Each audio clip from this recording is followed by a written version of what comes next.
Welcome everyone to our Community Flood Update Online. My name's Martin Hawson and I'm Chief Executive Officer of Mildura Rural City Council. Can I start by acknowledging the traditional owners of the land that now comprises Mildura Rural City Council and pay my respects to their elders past, present and emerging.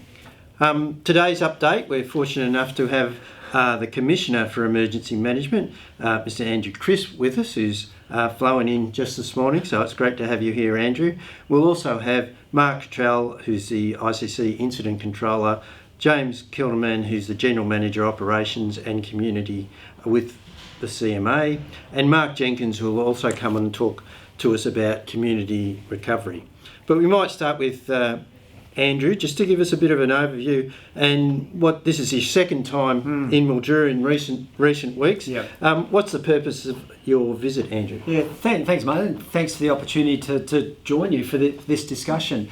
It seems like a really good approach. Look, for me, it's I can sit in Melbourne, I can attend meetings of the state control team, and I can be briefed by regional controllers.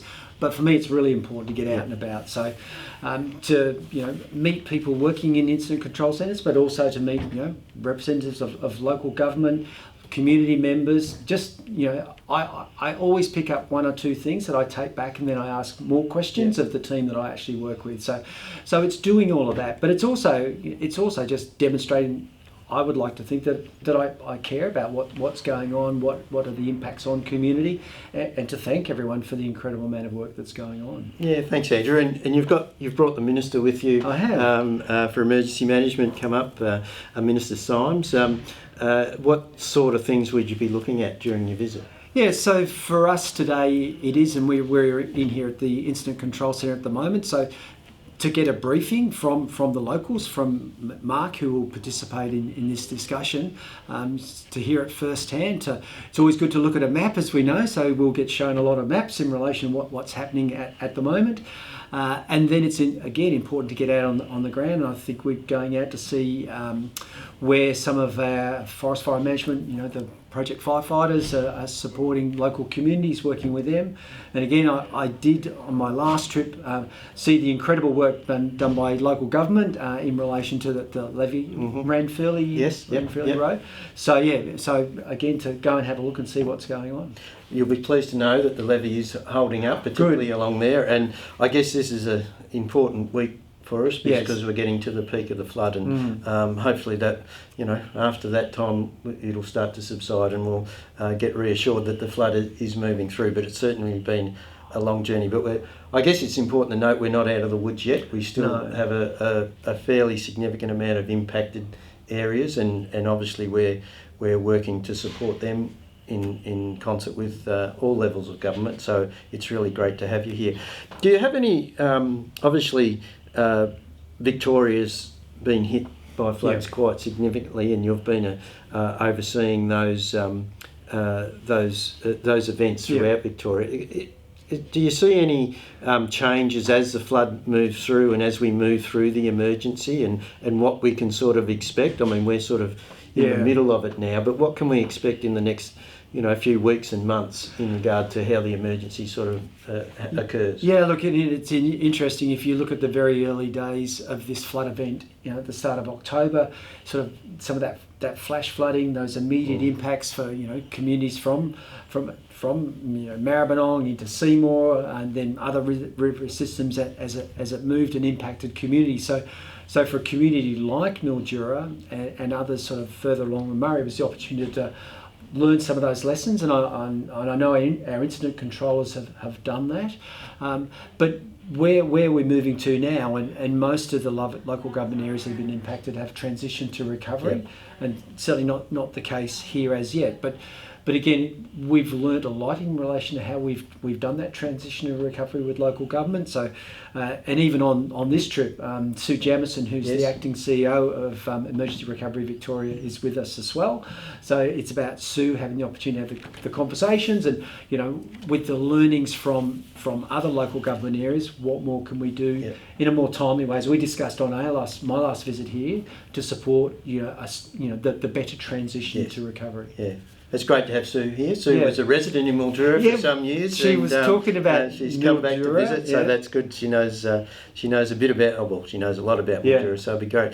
And I guess we'll be talking a little bit more in this update around that transition to recovery and the longer term and how long it does take to recover. Obviously, there's an immediate impact on our tourism and our economic side of things, and that's going to be something we need to work through over the next couple of months. Yeah. Great to have you here again, Andrew. Really appreciate you coming up and visiting and making the time and really seeing firsthand what's happening in Mildura. Really appreciate it. Thank you. No, thanks, Martin. Thanks to everyone. That's sort of, this is what we've seen demonstrated, whether it's local government, emergency services and the community coming together to keep the community safe. So thank you. Thanks, Andrew. Now we'll go across to our Incident Controller Mark Cattell, give us a situation update and also what we can expect over the next couple of weeks. Yeah, thank you, Martin. Things are tracking as we thought they would. We're expecting the peak in the next couple of days, which will be a welcome sight in some ways. Then we expect that peak to remain around for another few days, up to about a week. And then we'll be looking at tracking things as they start to recede. What that does is gives us an opportunity to continue doing the great work that we've been doing in monitoring our levees all the way through. And we know that the community out there is feeling under a bit of pressure with all of the water being around for such a long period of time, but there's still a little while to go. We'll continue to monitor those levees right back until we're back where we were about 8 weeks ago. So with the current warnings that we've got in place, do you see any changes in those, Mark? No, all our warnings that are currently in place, and we did some work on our warnings just last week or during the week this week to reduce them so that we weren't getting those messages over the radio all the time. So people were sick of those, we know that, and it was also affecting the Nangelock store with some of the patronage down there. So we thought we'd reduce the level of the warning, but the warnings are still in place and they'll just stay at the level they are at the moment until we get that water receding. Obviously, with the amount of levies that we do have around the district, have you got any messages just in regard to staying away from those levies? Yeah, absolutely. Our levies have been built fairly quickly most recently. People have built their own levies and all of those are at risk of water washing on them and washing them over very quickly, and we know from experience that once we get a small leak through them, they go very, very quickly. So we don't want people playing on them, we don't want people walking, driving, launching their boats off them. We want people to stay away from the levies and watch from afar. I just noticed with the current wind conditions too, does that impact on the levees with the amount of water that's behind them? Yeah, absolutely. The water, the wind and the wave action on the levees is a real issue to us, and we can see some of those levees being washed out on the back of them. So that's part of our monitoring program. We're just watching those. But again, if you think about those small waves and what they can do to a large levee, if you get a small crack through the levee because somebody's ridden a bike through it or chipped away at it or driven a car or put a boat on it, then the chance of that levee failing is multiplied. So what's the main focus of the ICC at the next week or so? Yeah, so we're in a monitoring and rapid response phase. So we'll continue to monitor the levees, support the community in any assistance that they need, and our work crews have been doing an absolutely fantastic job with all the community. They're almost becoming a part of the community now. They know people by first names, and our community knows them, and they're helping them out wherever they can, and just almost becoming welfare people in some circumstances. But reach out to them if they're around your streets. They will help you if you need some help, and we'll continue to monitor and support you right through until this is gone. Thanks for your time. My pleasure, thank you. Thanks, Mark. Now we'll go over to James Kilderman, who's the General Manager of Operations and Community with the CMA, to give a situation report on levels. Yes, no worries. Well, people are interested in when the peak's going to arrive, and that time has arrived for Mildura now. So it's anticipated that the river will reach its highest point tomorrow, sometime in the next 24 hours, which is the forecast 38.4 metres above sea level. As we've been speaking about for many weeks now, those peaks are expected to linger for some time. The Bureau of Meteorology is suggesting that's probably in the order of 10 days. And if we look upstream at the experience that we've seen at, say, Boundary Bend and Euston, that's been very similar. So they've had the peak sit at, or the river level sit at the peak for approximately 10 days, followed by a very long, slow recession. So we won't see the water levels drop away quickly. There's still large volumes of water draining off the floodplains upstream, making its way downriver, but certainly we are in that period of peak now. The peak is just upstream at Calignan at the moment. Will arrive in Mildura within that next 24 hours. We'd have a period of 10 days where it's fairly static. The river will stop rising. You might have some slight oscillations. Wind creates waves as well too, so you might see some varied differences there, but nothing too significant. And then after the 10 days, we'll start to see the river falling away. And there's been a bit of talk about the second peak where we've got the tributaries coming in from the other rivers, whether that's the Darling or the other rivers that come in. Do you see that happening, or is that any forecast on when that might be, or is that going to be an issue? Look, there was a period of time there where we were considering what was coming down, say, the Lachlan and Murrumbidgee in particular, but thankfully what we've observed is significant falls from the Warcool system and the Murray, which meant that slight increase that we did receive from the Murrumbidgee system was sort of all absorbed into a long recession. So no, we're not anticipating two peaks at this point in time.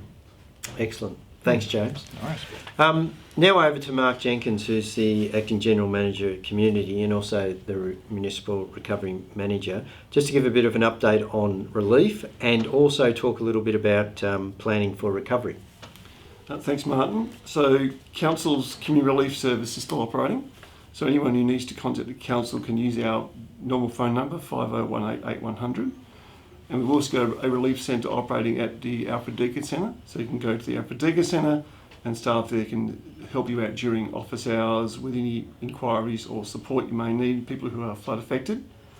And also, probably best to refer back to Council's website for any information around support payments, grants, business supports and council services, road closures, etc. Around emergency accommodation, that's still available to people who are displaced due to the flood. So again, I'd probably contact the council in those cases if you need any support around accommodation. And just around the recovery process, council is in the process of setting up a built environment team to work on things like roads, infrastructure and the river frontage. We have a team already working on social environments such as accommodation, health and wellbeing and food relief. And also we're about to commence economic environment recovery around business, tourism and agriculture. So council will be looking to work with government to attract obviously tourists and events to the region. So it's important that business or individuals who need financial support can access the council website to get information on the range of financial assistance programs and grants that are available. So if you need support, use the council website initially or contact the hotline, and that would help you, we can direct you to the right place for the support you best suits your needs.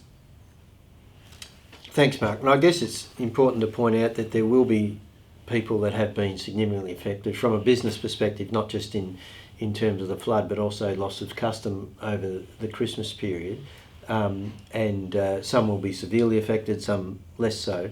So we do want to try and get those messages out there that we are still open from certainly from a tourism perspective. That obviously that gets a bit difficult because we can't have people too close to the river, particularly the levee banks, but it is certainly a sight to see the river in flood, and it's obviously, probably hopefully a once in a lifetime situation. So there is a messaging we're trying to get out there that we will be open, but once the flood subsides and the businesses and so forth can get back to normal, we still want to look at stimulating the economy through a whole raft of reasons.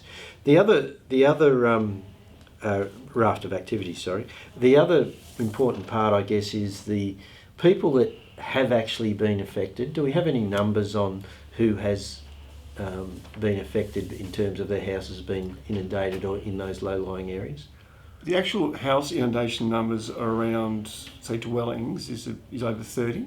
So we've had about 70 inquiries from people requiring support. So it's in around, numbers for dwellings would be just over 30.